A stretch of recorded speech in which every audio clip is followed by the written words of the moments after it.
Hare Krishna Hare Ram. Welcome to my channel. మనం భగవంతుడు ఎందుకు కనిపించాడు, మనం ఎన్ని పూజలు చేసినా, ఎన్ని వ్రతాలు చేసినా, ఎన్ని నోములు వచ్చినా భగవంతుడు మనకు ఎందుకు కనిపించాడు అని అనుకుంటాం కదా. ఎప్పుడైనా భగవంతుడు ఏం చేస్తే కనిపిస్తాడు, ఏ విధంగా పిలిస్తే కనిపిస్తాడు అని మనం ఈరోజు తెలుసుకుందాం. ఈ వీడియో మీరు పూర్తిగా చూస్తే మీకు అర్థమవుతుంది. పండరీపురానికి దగ్గరలో ఉన్న నాగపూర్ అనే గ్రామంలో ఒక కృష్ణ భక్తురాలు ఉంటుందన్నమాట.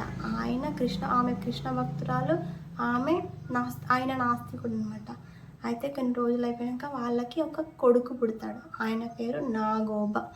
నాగోబ అంటే నాగరాజు, నాగకుమార్ అని ఏ అర్థం వస్తుందో నాగోబ అంటే కూడా అదే అర్థం వస్తుంది అనమాట. అయితే ఆ నాగోబ పుట్టిన 6 నెలల తర్వాత తన భర్త గుండెపోటు వచ్చి చనిపోతాడనమాట. ఎన్నో వైద్యాలు చేపిస్తుంది, ఎన్ని వైద్యాలు చేసినా కూడా ఆయన బతకపోతే చాలా ఏడ్చేస్తుంది అనమాట.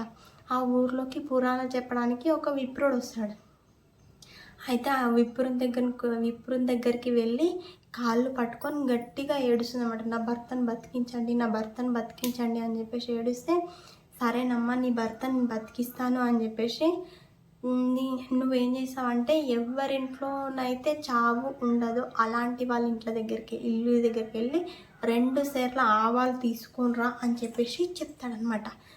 ఆమె అందరింటికి వెళ్ళి ఆవాలు తీసుకొని, మీ ఇంట్లో ఎవరైనా చనిపోయారని అడుగుతుంది. మా ఇంట్లో పలానా చనిపోయారు, మా ఇంట్లో వాళ్ళు చనిపోయారు, మా ఇంట్లో వీళ్ళు చనిపోయారు అని చెప్పేసి చెప్పగానే 365 ఇళ్ళు ఉంటే 365 ఇళ్ళకి వెళ్తుంది అనమాట. అందరి దగ్గరికి వెళ్ళిన తర్వాత ఆమెకు అర్థమవుతుందన్నమాట, చావు లేని ఇల్లు ఉండదు అని చెప్పేసి. ఆ బాధను కొంచెం తగ్గుతుంది అనమాట. తగ్గినాక నిరాశతోని విప్రుని దగ్గరికి వస్తుంది అనమాట. విప్రుని దగ్గరికి వస్తే విప్రుడు అంటాడు, పిచ్చిదాన్న, ఎవరైనా పుట్టినవాడు ఏదో ఒక రోజు చనిపోక తప్పదు. ఎలాగైతే మన చినిగిపోయిన బట్టలు విడిచి కొత్త బట్టలు వేసుకుంటామో అదే విధంగా ఈ శరీరాన్ని విడిచిపెట్టిన తర్వాత ఈరోజు నీ భర్త చనిపోయిండు, ఏదో ఒక రోజు నువ్వు చనిపోతావు, ఏదో ఒక రోజు అందరం పుట్టినవాడు ఏదో ఒక రోజు చనిపోతాడు అని చెప్పేసి చెప్తాడనమాట. సరేనండి, నాకు ఇప్పుడు భర్త మీద శోకం కంటే ఈ కొడుకు మీద ఎక్కువ ప్రేమ ఉంది. ఈ కొడుకుని విద్యాబుద్ధులు నేర్పి వాడు మంచిగా పండితుడిని చేయాలి అని చెప్పేసి, ఏం చేయాలండి అని అడుగుతానమాట. సరే నువ్వు నీ భర్త అంత్యక్రియలు మొత్తం చేసేయు అని చెప్పేసి చెప్తాడనమాట. చేసినాక నువ్వు రా అని చెప్పి చెప్తాడనమాట. అది భర్త యొక్క దహన సంస్కారాలన్నీ పూర్తి చేసిన తర్వాత తన నాగోబని తీసుకొని విప్రుని దగ్గరికి వస్తాడనమాట. అయితే నువ్వు ఏం చేస్తావు అంటే, పండరీపురానికి ఒక 5 కిలోమీటర్ల దూరంలో ఉన్న ఒక అడవిలో నారాయణ స్వామి గురుకులం ఉంది. ఆ గురుకులంలో నీ కొడుకుని వదిలిపెట్టి అక్కడ విద్యలని నేర్చుకుంటాడు అని చెప్పేసి చెప్తాడనమాట. సరే అని చెప్పేసి ఈమె పండరీపురానికి వెళ్ళిపోయినాక తన కొడుకు ఒక 8 సంవత్సరాలు వచ్చినాక ఉపనయనం చేస్తారనమాట. ఉపనయనం చేసిన తర్వాత నారాయణ స్వామి గురువు దగ్గర విడిచిపెడతారు. తర్వాత ఒక 4 నెలలు గడిచిపోతుంది అనమాట నారాయణ స్వామి గురువుగారి దగ్గర. అయితే ఆ గురువుగారి దగ్గరికి ఆ దేశాన్ని పరిపాలించే రాజుగారి కొడుకు, రాజుగారి బంధువుల కొడుకులు వాళ్ళందరూ ఆ గురుకులానికి వస్తారనమాట. వచ్చేటకల్లా ఆ గురుకులం మొత్తం ఫుల్ అయిపోతే దగ్గర చుట్టుపక్కల గ్రామాల్లో ఉన్న వాళ్ళందరి వెళ్ళొచ్చి రండి అని చెప్పేసి చెప్తాడనమాట. గురుకులానికి వెళ్ళాలంటే ఒక అడవి ఉంటుంది అనమాట. ఆ అడవి దాటుకొని గురుకులానికి వెళ్ళాలి. సరే అని చెప్పేసి నాగోబ వాళ్ళ అమ్మ దగ్గరికి వస్తాడు. ఇప్పుడు గురుకులానికి వెళ్ళాలంటే అడవి దాటుకొని వెళ్ళేటప్పుడు వెళ్తారు కానీ వచ్చేటప్పుడు చీకటి అయిపోతుంది కదా. సరే, నీకంటే ముందు నాకు ఒక కొడుకు ఉండేవాడు, ఆయన పేరు కృష్ణుడు. ఆయన పాండురంగని విగ్రహంలో కలిసిపోయాడు. కానీ నువ్వు అడవికి వెళ్ళినప్పుడు నువ్వు అన్నయ్య కృష్ణ పాండురంగ అని పిలిస్తే ఖచ్చితంగా వస్తాడు, రాకపోయినా నేను ఏదో విధంగా కాపాడుతాడు, రక్షిస్తాడు అని చెప్పేసి చెప్తానమాట. సరే అని చెప్పేసి వాళ్ళ అమ్మకి చెప్పి వెళ్ళిపోతాడనమాట. వెళ్ళిపోయిన తర్వాత ఇక సవ్యంగా ఒక పులి వస్తుందన్నమాట. పులి రాగానే ఒక్కసారి గట్టిగా అన్నయ్య, కృష్ణ, పాండురంగ అని పిలవగానే కృష్ణుడు వచ్చేసాడనమాట. కృష్ణుడు రాగానే ఎందుకు అన్నయ్య మమ్మల్ని ఎందుకు వదిలిపెట్టి వెళ్ళిపోయినా అని చెప్పేసి అడుగుతానమాట. నేను వెళ్ళిపోయిన తర్వాత నన్ను ఎవరు పిలవలేరు, నన్ను ప్రేమగా పిలిస్తే నేను ఖచ్చితంగా వస్తా, నువ్వు ప్రేమగా పిలిచావు కదా అందుకే నేను వచ్చినా అని చెప్పేసి కృష్ణుడు చెప్తాడనమాట. నేను వచ్చిన విషయం నువ్వు ఎవరితోని చెప్పకు, నిన్ను నీ గురుకులానికి దారిలో నువ్వు తోడుంటా, వెళ్ళేటప్పుడు తోడుంటా నీకు అని చెప్పేసి చెప్తానమాట. ఇలా నడిచిపోతానమాట. రోజు రోజు వస్తాడు, మళ్ళీ కృష్ణుడు వస్తాడు, కృష్ణుడు తీసుకుపోయి గురుకులానికి విడిచిపెడతాడు, మళ్ళీ ఇంటికి విడిచిపెడతాడు. మంచిగా పళ్ళు తెస్తాడు, ఒక్కొక్క రోజు వెన్న తెస్తాడు కృష్ణుడు, ఒక్కొక్క రోజు మంచిగా కథలు చెప్తాడు. వాళ్ళ గురువుగా చెప్పే కథల కంటే కృష్ణుడు చెప్పే కథలు ఇంకా బాగుంటాయి అన్నమాట. ఇలా మంచిగా గడిచిపోతాయి అనమాట. ఒక 5 సంవత్సరాలు గడిచిపోతాయి.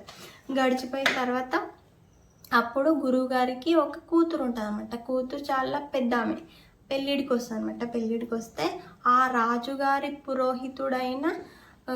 పురోహితుని కొడుకుతోటి గురువుగారి కూతురికి పెళ్ళి ఫిక్స్ అవుతుంది అనమాట.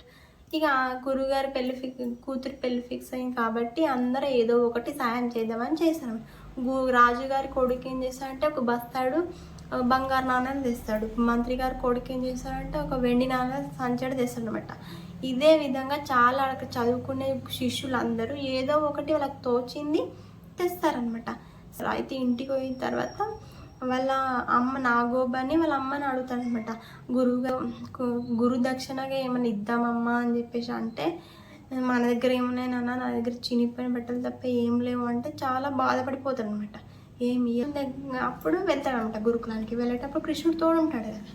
తోడుంటే కృష్ణుడిని అడుగుతాడు, కృష్ణ అన్నయ్య గురుగారికి గురు దక్షిణ ఇవ్వడానికి ఏమి ఇవ్వాలని అంటే, అప్పుడు కృష్ణుడు చెప్తాడు, ఒక గిన్నె ఇస్తాను నీకు, నువ్వు గిన్నె ఇచ్చి నువ్వు గురువుగారికి ఏమంటావు అంటే అడిగితే నీకు నాకేమొద్దు అని చెప్పేసి అంటాడు. తర్వాత పెళ్ళి మొత్తం అయిపోయిన తర్వాత నీ పెరుగు మర్చిపోతాడు అనమాట.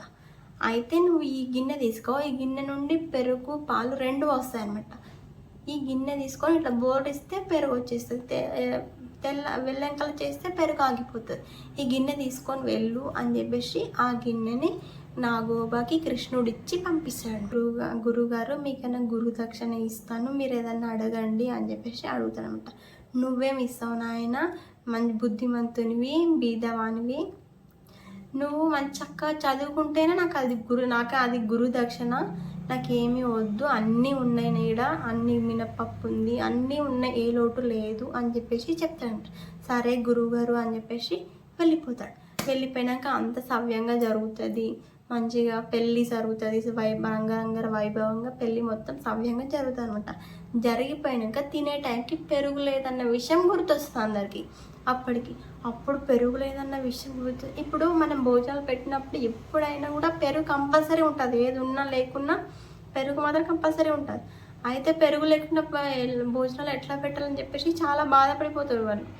బాధపడిపోయినాక అప్పుడు నాగోబా వచ్చి, గురువుగారు నేను పెరుగు గురుదక్షిణగా ఇస్తాను అని చెప్పేసి చెప్తాడనమాట. సరే నాయన తీసుకురాకు అని చెప్పేసి చెప్తాడనమాట. సరే అని చెప్పేసి గురువు నాగోబా వెళ్ళి పెరుగు కుండులలో నింపుకొని వస్తాడనమాట. ఇట్లా నింపుకొని వచ్చి అంతా సవ్యంగా జరుగుతుంది. ఎంత బాగుంది, పెరుగు అమృతంలాగా ఉంది, బృందావనంలో తిన్న పెరుగులాగా ఉంది అని చెప్పేసి అందరు అంటారనమాట. ఇక మంచిగా సవ్యంగా అప్పట్లో 5 రోజుల పెళ్ళి చేస్తారు కదా, 5 రోజులు మంచిగా 5 రోజులు సవ్యంగా జరిగిపోతుంది. జరిగిపోయినాక పెళ్ళి మొత్తం హడావిడి మొత్తం అయిపోయినాక అప్పుడు గురువు గారికి డౌట్ వస్తుంది అనమాట. వీడు పెరుగు ఎడికెళ్ళి తెచ్చిండు అని చెప్పేసి. సరే అని నాగుబాని పిలుస్తాడు. ఆయన పెరుగు ఎడికెళ్ళి తెచ్చినావు అని చెప్పేసి అడుగుతాడు అనమాట. పెరుగు ఏడికెళ్ళి తెచ్చిన నాయన అని చెప్పేసి అడుగుతాడు. ఈ గిన్నె నుండి పెరుగు వచ్చింది గురువు గారికి అసలు నువ్వు ఎవరితోని అబద్ధాలు చెప్పినా చెప్పకుండా గురువు గారితో అబద్ధాలు చెప్పొద్దు అని చెప్పేసి కృష్ణుడు చెప్తాడనమాట. అందుకని చెప్పేసి గురువు గారికి చెప్తాడు, ఈ గిన్నె నుండి పెరుగు వచ్చింది అని చెప్పేసి చెప్తే, ఈ గిన్నె ఎవరు ఇచ్చారు నాయన అని చెప్పేసి అంటే, మా అన్నయ్య ఇచ్చాడండి అని చెప్పేసి, మీ అన్నయ్య ఎవర్రా అని అడుగుతాడనమాట. మా అన్నయ్య కృష్ణుడు అండి, మా అన్నయ్య ఇట్లా నెమలి పింఛం పెట్టుకుంటాడు, ఇది ఈ ఆయన చేతులు ఎర్రగా ఉంటాయి, నా నీలమేఘ ఛాయ రూపంలో ఉంటాడు, పంచ కట్టుకుంటాడు, కౌస్తుభమని వేసుకుంటాడు, రింగు రింగుల జుట్టు ఉంటుంది అని చెప్పేసి చెప్తాడనమాట. అప్పుడు గురువు గారికి తెలుస్తుంది కృష్ణుడు అని. నిజంగా కృష్ణుడే మీ అన్నయ్య ఇచ్చండా అని చెప్పేసి అడుగుతాడనమాట. అవునండి మా అన్నయ్య గారు ఇచ్చిండు అని చెప్పేసి చెప్తాడనమాట. నాయన ఇప్పుడు నాకు గురువు పెరుగు దక్షిణ, నాకు ఇంకో దక్షిణ కావాలి అని చెప్పేసి అడుగుతాడనమాట. ఏం గురువు గారు అని చెప్పేసి అంటే, నేను ఈ గురుకులాన్ని నడిపించేది, ఇప్పుడు ఈ బ్రతికేది మీ అన్నయ్య కోసమే, మీ అన్నయ్యని నాకు దర్శనం చేపియు, మీ అన్నయ్యని నాకు చూపియు అని చెప్పేసి గురువుగారు అడుగుతారనమాట. అడిగితే సరే గురువుగారు అడిగిండు కదా అని చెప్పేసి గురువుగారు తీసుకొని వెళ్తాడనమాట అడవిలోకి వెళ్ళి, అన్నయ్య కృష్ణ పాండురంగ అని పిలిస్తే రాడు, ఎంత పిలిచినా కూడా రాడు. రాకపోయేటకల్లా మా గురువుగారికి గురుదక్షిణ ఇస్తానని చెప్పినాను అన్నయ్య, నువ్వు రా అన్నయ్య అని చెప్పేసి అంటే, అప్పుడు నువ్వు రాకపోతే నువ్వు ఇచ్చిన గిన్నెతోడే నేను కొట్టుకుంటా అని చెప్పేసి విపరీతంగా కొట్టుకుంటాడు అనమాట. కొట్టుకునేటకల్లా అప్పుడు కృష్ణుడు వస్తాడు.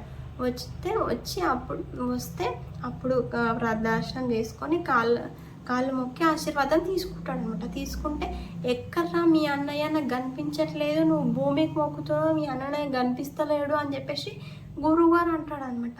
గురువుగారు అంటే అప్పుడు కృష్ణుడు అంటాడు, ఎవరికైతే రాగద్వేషాలు ఉంటాయో, ఎవరికైతే నేను అనే అహంకారం ఉంటుందో, నేను గురువుని, నేను అనే అహంకారం ఉంటుందో, ఎవరికైతే అపనమ్మకం ఉంటుందో వాళ్ళకి నేను కనిపించను అని చెప్పేసి కృష్ణుడు అంటాడు అనమాట.